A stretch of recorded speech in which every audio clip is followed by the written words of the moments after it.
Assalamualaikum warahmatullahi wabarakatuh. Waalaikumsalam warahmatullahi wabarakatuh. Alhamdulillah, alhamdulillah rabbil alamin wa bihi nasta'in ala umuri dunya waddin. Wassalatu wassalamu ala sayyidina Muhammadin wa ala alihi wa sahbihi ajma'in. Amma ba'du. Rabbi shrah li sadri wa yassir li amri wahlul 'uqdatam min lisani yafqahu qawli. Bapak-bapak, ibu jamaah Masjid Al-Hidayah yang Allah Subhanahu wa taala. Sebelum kita mulai, mari sama-sama kita panjatkan puja dan puji syukur kehadirat Allah Subhanahu wa taala atas limpah rahmat dan nikmat-nikmatnya kepada kita semua di tengah cuaca yang tidak mendukung ini. Sedikit hujan, sedikit lagi panas ya. Beberapa tempat juga telah terjadi banyak musibah diakibatkan mungkin curah hujan yang sangat tinggi. Kita doakan semoga saudara-saudara kita yang tertimpa musibah diberikan kekuatan, kesabaran dari Allah Subhanahu wa taala. Salam tak lupa kita sanjungkan pada baginda Nabi Muhammad sallallahu alaihi wasallam beserta para kerabatnya, sahabat-sahabatnya, pengikut-pengikutnya. Semoga kalau kita di surga nanti mendapatkan syafaat dari Nabi Muhammad sallallahu alaihi wasallam. Bapak-bapak, ibu-ibu yang dirahmati Allah Subhanahu wa taala, langsung mempersingkat waktu pada hari ini kita akan belajar bersama sedikit. Kita saling mengingatkan mengenai materi bulan Sya'ban, yang mana alhamdulillah pada hari ini sudah hampir 1 minggu ya, kita memasuki bulan Sya'ban. Bulan yang kata Nabi sering orang lalai pada bulan ini, karena sebelumnya dilalui oleh bulan Rajab ya, yang mana bulan Rajab itu oleh para alim ulama disebut min ashhuril hurum, termasuk dari 4 bulan yang mulia: Rajab, Zulqa'dah, Zulhijjah dan Muharram. Setelah Rajab diisi dengan Sya'ban. Sya'ban sendiri dari kata sya'aba yang artinya bercabang ya. Simbol bahwa di bulan ini kita sebagai umat Islam berpencar, mencabang, mencari kebaikan dan bersemangat mempersiapkan diri menuju bulan suci Ramadan. Bahkan disebut juga bulan Sya'ban ini bulan persiapan. Mustahil, hampir mustahil bagi kita untuk meningkatkan ibadah sebaik-baiknya di bulan suci Ramadan, tetapi di bulan Sya'ban atau bulan Rajab ini kita tidak mempersiapkan. Kita tidak pernah mempersiapkan baca Al-Quran. Mustahil di bulan Al-Quran bisa, di bulan suci Ramadan bisa banyak membaca Al-Quran. Kita tidak pernah melakukan sholat sunat duha. Agak mustahil ketika bulan Ramadan kita istiqamah bisa menjalankan sholat duha. Begitu juga sholat malam. Nabi Shallallahu Alaihi Wasallam sangat mewanti-wanti pada bulan ini agar kita untuk mempersiapkan sebaik-baiknya di bulan Sya'ban. Dikatakan dalam kitab Dunya Talibin, yang syaibu fihi li Ramadan khairun katsir, yang mana pada bulan ini bercabang-cabang kebaikan yang banyak untuk menyambut bulan suci Ramadan. Karena goalnya nanti adalah ada di bulan suci Ramadan. Bapak-bapak, ibu sekalian ya, adapun peristiwa-peristiwa yang terjadi pada bulan ini, bulan Sya'ban ini, antara lain yang pertama adalah tahwilul kiblah ataupun berpindahnya kiblat. Sebagaimana kita tahu, kiblat pertama umat muslim itu adalah Baitul Maqdis ya, ataupun di Masjidil Aqsa, yang mana Nabi Shallallahu Alaihi Wasallam sebenarnya setelah selalu mewanti-wanti ya, nah Allah Subhanahu Wa Taala menurunkan wahyunya untuk berpindah dari Masjidil Aqsa ke Baitullah ya, ke Ka'bah. Nabi Shallallahu Alaihi Wasallam mewanti-wanti itu selama kurang lebih, ada yang mengatakan 17 ataupun 18 bulan. Kenapa? Allah Subhanahu Wa Taala sengaja menjadikan Baitul Maqdis ini sebagai ujian bagi kita umat Islam waktu itu ya. Apakah umat Islam itu masih tetap patuh pada Allah dan Rasulnya? Namun seiring berjalannya waktu, karena Allah juga telah menurunkan wahyunya. Dalam surat Al-Baqarah dijelaskan, qad nara taqalluba wajhika fis sama' falanuwalliyannaka qiblatan tardoha fawalli wajhaka syatral masjidil haram. Sungguh kami sering melihat wajahmu menghadapkan ke langit. Yang dimaksud adalah wajah Nabi Muhammad, karena beliau sangat menanti wahyu itu. Maka kami palingkan engkau ke kiblat yang engkau sukai, maka hadapkanlah wajahmu ke arah Masjidil Haram, ya, tidak spesifik ke Ka'bah tapi ke Masjidil Haram. Para ulama mengungkapkan bahwa jika dikatakan Masjidil Haram itu skalanya besar, ya, jadi kita tidak harus spesifik menghadap ke Ka'bah, ya, karena kita terlalu jauh. Ya. Bayangkan setelah penantian Nabi SAW selama 17 tahun, 17 bulan, akhirnya Allah Subhanahu Wa Taala kabulkan permohonan Nabi Muhammad dengan memalingkan kiblatnya ke Ka'bah, ya. Karena salah satu syarat sah kita sholat itu wajib menghadap ke kiblat, ya. Kiblat kita ada di Ka'bah. Ya, maka usahakan ketika kita berangkat umroh, amin, usahakan. Para ulama juga telah mewanti-wanti ketika kita berada di Masjidil Haram, hendaknya kita langsung berhadapan dengan Ka'bah. Jangan pilih sof yang tidak terlihat, karena rahmatnya ataupun pahalanya ada perbedaan setiap kita soft yang kita pilih, ya.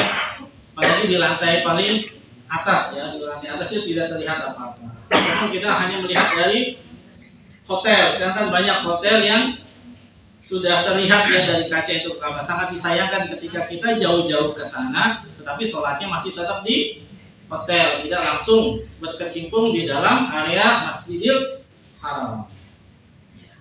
Yang itu adalah mengenai kiblat. Peristiwa pertama yang terjadi di bulan Sya'ban adalah perpindahannya kiblat dari Baitul Maqdis ke Masjidil Haram. Adapun peristiwa yang kedua, bahwa di bulan Sya'ban ini Allah Subhanahu Wa Taala juga menurunkan ayatnya berkaitan dengan sholawat.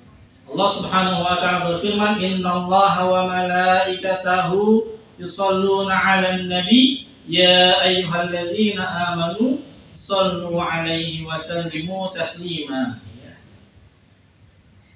Sesungguhnya Allah Subhanahu wa taala dan malaikatnya bersolawat kepada baginda Nabi Allah Muhammad sallallahu alaihi wasallam. Wahai orang-orang beriman, bersolawatlah kalian. Salah satu ibadah yang Allah perintahkan langsung, yakni adalah sholawat. Maka para ulama mengisyaratkan bahwa karena ayat ini turun di bulan Sya'ban, maka para ulama mengisyaratkan bahwa kita untuk memperbanyak membaca sholawat di bulan suci ada di bulan Sya'ban. Ya, inna aulan nas bi yaumal qiyamah aksarum alayya sholatan. Banyak sekali hadis-hadis yang menjelaskan tentang faidah keutamaan daripada sholawat. Sesungguhnya paling utama-utamanya manusia di sisiku nanti pada hari yaumil qiyamah adalah aktsaruhum alayya sholatan, yang paling banyak bersolawat kepada baginda Nabi Allah Muhammad sallallahu alaihi wasallam. Bahkan Nabi juga sallallahu alaihi wasallam menjelaskan al-bakhil, tahu bakhil? Pelit, ya. Pelit. Bahkan definisi lain pelit itu dikatakan adalah orang yang ketika menyebut namaku tetapi tidak mau bersolawat kepadaku. Termasuk orang yang bakhil. Bakhil itu jadi dalam istilah Nabi di sini tidak hanya harta saja, tetapi ketika Nabi Muhammad disebutkan namanya, ia tidak mau melantunkan selawat kepada Nabi. Indah sekali ini ayat innallaha wa malaikatahu yusholluna 'alan nabi. Maka kita sebagai umat muslimin, wajiblah kita bersenantiasa selawat pada baginda Muhammad sallallahu alaihi wasallam. Ada 3 tempat yang kita berselawat pada baginda Nabi. Di mana saja? Ada yang tahu tak? Ketika apa saja kita wajib berselawat? Biar nggak ngantuk. Ada yang tahu? Ya. Yang pertama ketika tasyahud akhir. Tasyahud akhir, ya. Tasyahud akhir wajib kita membaca salawat, ya. Berarti ketika kita sholat zuhur, berarti rakaat yang keberapa tasyahud akhir? Yang keempat. Yang keempat wajib. Ketika tidak baca maka tidak sah. Yang kedua setelah takbir kedua pada sholat jenazah. Berapa rakaat Pak sholat jenazah? Empat takbir ya. Rakaat kedua itu kita wajib membaca sholawat. Yang ketiga, ada yang tahu? Khutbah. Pada khutbah. Khutbah yang berapa? Yang kedua. Dua-duanya ya. Yang pertama dan yang kedua, dua-duanya wajib untuk membaca sholawat pada baginda Nabi Muhammad. Ya, maka itu ketika jamaah sedang Jumatan, mohon diperhatikan khotibnya ya. Barangkali khotibnya sedang ngantuk atau melebar kemana-mana, akhirnya sholawatnya lupa. Nah itu tidak terhitung sholat Jumat karena sholat Jumat rukunnya ada 5 di khutbah itu. Sholawat itu harus ada di kedua khutbah, baik itu khutbah pertama maupun khutbah yang kedua. Ya. Kalau tasyahud awal itu wajib atau tidak? Tidak, sunnah. Tidak. Sunnah apa disebutnya? Wakat. Sunnah ab'ad ya. Sunnah ab'ad. Ab'ad itu dari kata ba'dun. Ba'dun itu artinya sebagian. Seakan-akan itu bagian wajib daripada sholat. Ya, padahal sunnah ab'ad itu jika tidak dilakukan, apa yang harus kita lakukan? Melaksanakan sujud sahwi ya, sujud ketika kita lupa. Kapan dilakukannya sujud sahwi? Setelah tasyahud akhir, betul, sebelum salam kita melakukan sujud sahwi. Bacaannya boleh sama dengan sebagaimana kita sujud seperti biasa. Ataupun ada juga yang mengatakan subhanallah la yanamu wala yasmur. Itu sunnah ab'ad ya. Atau ketika kita bagi yang melaksanakan kunut ya, sholawat juga termasuk sunnah ab'ad ketika kita melaksanakan kunut di waktu subuh. Ya, dianjurkan ketika kita lupa membaca sholawat, maka menggantinya dengan sujud sahwi. Kalau sujud sahwi tidak kita lakukan, sah atau tidak sholatnya?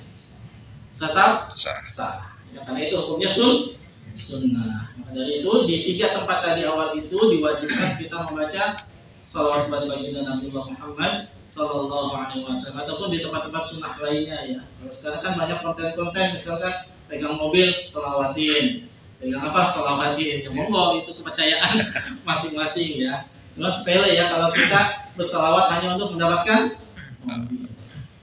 Itu dengan sholawat. Paling sedikitnya bagaimana lafaz sholawat itu? Lafaz sholawat paling sedikit adalah dalam kitab Fathur Rahman dijelaskan wa qulha Allahumma sholli ala Muhammad. Allahumma sholli ala Muhammad. Atau juga bisa sallallahu ala Muhammad atau sallallahu ala Rasulih. Sallallahu ala Nabi. Ala Nabi. Nabi itu maksudnya Nabi Muhammad ya. Kan dalam Al-Quran pun dijelaskan ya, bedanya Allah Subhanahu wa taala memperlakukan Nabi Muhammad dan nabi lainnya ketika Allah memanggil ya, nabi-nabi lain langsung nama. Ya Adam uskun anta wa zawjuka jannah. Dan lagi ya Ibrahim qad saddaqta ru'ya bil haqq. Ya Musa la takhaf. Ya Zakaria inna nubashshiruka bi gulamin ismuhu Yahya. Tapi kalau Nabi Muhammad ya ayyuhan nabi. Saking spesialnya Nabi Muhammad di mata Allah. Ya, jadi paling singkatnya itu ya. Ataupun paling utamanya itu sholawat Ibrahim. Allahumma sholli ala. Ada yang pakai Sayyidina, ada yang nggak pakai Sayyidina, monggo. Ya. Yang salah itu yang tidak sholawat. Ya, tidak saling menyalahkan. Ada dalilnya apa yang pakai Sayyidina? Ambil dari hadis Nabi. Nabi mengatakan anna sayyidu waladi Adam. Saya ini bapaknya Adam. Kita melakukan pembacaan Sayyidina untuk apa? Untuk memuliakan. Sebagaimana kita memanggil atasan kita, tidak panggil langsung namanya, tapi Bapak Asep, Bapak Ahmad. Tapi kalau kita panggil Ahmad, sopan tidak? Tidak. Itu logikanya. Tapi balik lagi, ada yang mengatakan boleh, ada yang mengatakan tidak. Itu sesuai dengan pendapat masing-masing. Yang kita lakukan adalah tidak mencaci pendapat satu dengan pendapat yang lainnya. Adapun peristiwa yang ketiga, ya, bahwa bulan Sya'ban ini adalah pelaporan amal. Kalau kita PNS mungkin ada laporan tahunan ya, ada SKP dikumpulkan tiap tahun ya. Rekapitulasi absen. Nah, ini di bulan Sya'ban ini adalah momentum Allah Subhanahu wa taala untuk menerima laporan amal secara formalitas, bah. Secara hakikatnya Allah Subhanahu wa taala pasti mengetahui segala bentuk amal perbuatan yang kita kerjakan, walau mithqala dzarrah, walaupun sebiji sawi. Dikatakan bahwa zaka syahrun yughfalun nas anhu baina Rajab wa Ramadan. Itu adalah bulan Sya'ban yang mana yang banyak dilalaikan orang antara Rajab dan Ramadan. Wa huwa syahrun turfa'u fihi al-a'mal. Padahal itu bulan di mana amal-amal diangkat kepada Rabbul Alamin. Fa uhibbu an yurfa'a amali wa ana sha'im. Maka aku sangat senang ketika amalku diangkat, aku dalam keadaan berpuasa. Salah satu amaliyah yang Nabi Muhammad SAW lakukan adalah ketika bulan suci bulan Sya'ban adalah memperbanyak puasa. Dikatakan Nabi SAW paling baik tidak melakukan puasa full kecuali bulan suci Ramadan, dan tidak melakukan puasa sunnah paling banyak kecuali di bulan Sya'ban ya. Bapak Ibu, mungkin bagi Bapak Ibu yang memiliki hutang ya, hutang puasa, karena sedikit lagi nih kita akan menjalankan puasa Ramadan, jangan sampai terlewat. Ini adalah momentum kita untuk mengqadha puasa kita ya. Mungkin ibu-ibu yang kemarin puasa kemarin sedang hamil, sedang menyusui sehingga tidak berpuasa, maka wajib untuk mengqadha ya. Tidak wajib, tidak cukup hanya membayar fidyah. Barang siapa yang dia tidak berpuasa Ramadan kemarin sehingga pada akhir tahun ini masuk bulan suci Ramadan lagi tidak mampu untuk mengqadha puasa, bukan karena uzur ya, bukan karena sakit ya, ataupun hamil lagi, bukan, tapi karena leyeh-leyeh aja tidak mau mengqadha, maka ketika sudah bulan suci Ramadan lagi, setelah bulan suci Ramadan lewat, dia wajib mengqadha plus membayar fidyah. Dan dari itu jangan sampai tertinggal ini puasa-puasa Ramadan yang telah lalu ya. Kita sebagai umat Islam wajib mengqadha puasa yang telah lewat. Dan Nabi Muhammad SAW sangat menyarankan untuk memperbanyak puasa di bulan Sya'ban, khususnya pertengahan awal. Ada dikatakan bahwa pada pertengahan akhir, bagi yang tidak berpuasa, tidak pernah berpuasa sebelumnya, maka haram untuk menjalankan puasa di akhir bulan Sya'ban. Puasa Senin, Kamis, atau puasa 15 disebutnya puasa Sya'ban atau tidak? Tidak, 15 Sya'ban itu tidak ada puasa khusus Sya'ban ya, puasa secara umum saja. Namun ketika kita melakukan di tanggal 15, 13, 14, 15 disebut puasa Ayyamul Bid ya, puasa hari putih, bukan puasa putih ya. Nasi putih bukannya saudara nasi putih lagi, bukan ya. Puasa putih itu karena pada momentum itu bulan sedang padang ya, kalau istilah Jawa tuh padang bulan ya, sedang terang-terangnya, langit sedang putih, maka disunahkan itu untuk melaksanakan puasa ya, 13, 14, 15. Diselingi juga dengan puasa Senin, Kamis, ataupun puasa dari awal sampai tanggal 15 itu diperbolehkan untuk memperbanyak amaliyah di bulan Sya'ban. Adapun peristiwa yang terakhir adalah mengenai nisfu Sya'ban. Nabi SAW telah menjelaskan ya dalam hadisnya, innallaha la yattali'u ila khalqihi lailatan nisfi min Sya'ban fayaghfiru li jami'i khalqihi illa lil musyrikin aw musyahin. Sungguh Allah Subhanahu wa taala melihat kepada makhluknya di malam pertengahan bulan Sya'ban. Ia mengampuni seluruh makhluknya kecuali orang yang musyrik atau orang yang musyahin. Musyahin itu orang yang memusuhi sesama muslim, tidak ada uzur, tidak ada angin, tidak ada alasan syar'i dia memusuhi itu. Allah Subhanahu wa taala tidak akan melihatnya ketika pertengahan bulan Sya'ban. Ditambahkan lagi dalam kitab Syu'abul Iman dijelaskan bahwa Allah juga tidak akan melihat orang yang senantiasa berjibaku dengan minuman khamar, minuman keras. Minuman keras pernah dihalalkan? Pernah. Zaman kapan? Zaman Nabi, ya. Karena minuman khamar itu salah satu minuman yang diharamkan step by step, ya. Karena ketika itu langsung diharamkan, niscaya para sahabat kelimpungan, ya, menerima wahyu yang tiba-tiba tidak boleh. Karena kita dalam pendidikan pun ketika memberikan sesuatu harus step by step. Oh, pertama ini turun yas'alunaka 'anil khamri wal maisir, enggak ada larangan bahwa para sahabat bertanya mengenai khamr wal maisir. Qul fihima ismun kabir, hanya jelaskan itu ada sedikit manfaat dan madarat yang lebih banyak. Itu sudah selesai, sudah mulai ada yang meninggalkan, tambahin lagi wala taqrabus sholata wa antum sukara, jangan dekati sholat ketika dalam kondisi mabuk. Pemahamannya ketika tidak sholat berarti masih boleh tidak minum khamar? Masih boleh. Lanjut lagi, habis itu Allah tambahin lagi innamal khamru wal maisir ila akhir ayat, sesungguhnya khamar dan perjudian itu adalah rijsum min amalish syaitan fajtanibu. Mulai itu perintah pelarangan minum khamar.